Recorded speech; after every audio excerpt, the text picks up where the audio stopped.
ఒక చిన్న రిక్వెస్ట్ అండి, ప్లీజ్ నా ఛానల్ని సబ్స్క్రైబ్ చేసుకోండి. Hello hi. ఆకుకూరలు ఆరోగ్యానికి చాలా చాలా మంచిది, కానీ అందరికీ ఆకుకూరలు తినాలని అనిపించదు, తినబుద్ధి అవ్వదు. అన్నీ కాకపోయినా కొన్ని చట్నీ చేసుకొని, కొన్ని పప్పులో వేసుకొని, కొన్ని కర్రీ చేసుకొని తింటే మంచిగానే అనిపిస్తుంది. తినలేని వాళ్ళు కూడా తినగలుగుతారు. అలాంటి వాటిలో ఒకటి పుదీనా. ఇక్కడ మాకు పుదీనా దొరికింది. పుదీనాని నాన్ వెజ్లో యూజ్ చేస్తాం మేము. దీన్ని పప్పులో వేయలేము, కర్రీ చేయలేము, కానీ దీన్ని చట్నీ చేయొచ్చు. చట్నీ చేస్తే చాలా సూపర్గా ఉంటుంది. ఎక్కువ దొరికింది కాబట్టి, దొరకడమే ఎక్కువ కాబట్టి ఇక్కడ ఒకేసారి తెచ్చుకొని చట్నీ చేస్తున్నాను.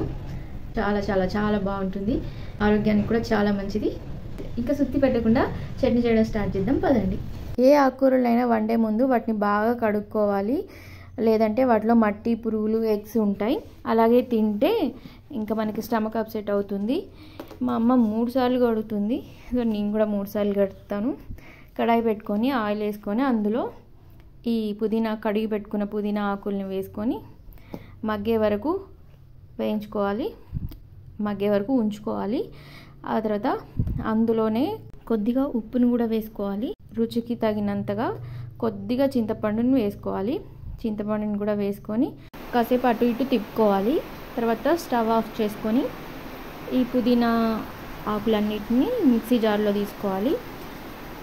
ఈ మిక్సీ జార్లోనే 4 వెల్లుల్లిపాయలని, ఇంకా నూనెలో వేయించి పెట్టుకున్నటువంటి పచ్చిమిర్చిని, మీకు కారంకి ఎంత కావాలో అన్నిటిని మిక్సీ జార్లో వేసుకోవాలి.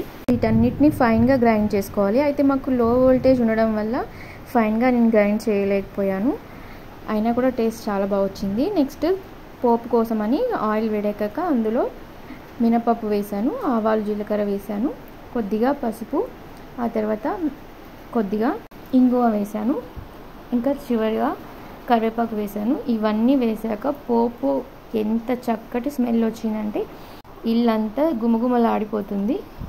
అండ్ గ్రైండ్ చేసి పెట్టుకున్న పుదీనా ఆకుల పేస్ట్ని ఈ పోపులో వేసుకొని మిక్స్ చేసుకోవాలి. ఇంకా అంతే, మన పుదీనా చట్నీ రెడీ అయిపోయినట్టే. ఈ పుదీనా చట్నీని వేడివేడి అన్నంలో నెయ్యి వేసుకొని తింటే ఎంత టేస్టీగా ఉంటుందో, చాలా చాలా బాగుంటుంది. ఒకసారి మీరు కూడా ట్రై చేయండి. ఇలాంటి తొందరగా అయిపోయే మంచి హెల్దీ ఫుడ్ని చిటికలో ఇంట్లోనే తయారు చేసుకొని టేస్టీ ఫుడ్ని ఎంజాయ్ చేయండి. ఈ వీడియో మీ అందరికీ నచ్చిందని అనుకుంటున్నాను. మీ అందరి నుండి ఒక చిన్న లైక్ని ఎక్స్పెక్ట్ చేస్తున్నాను.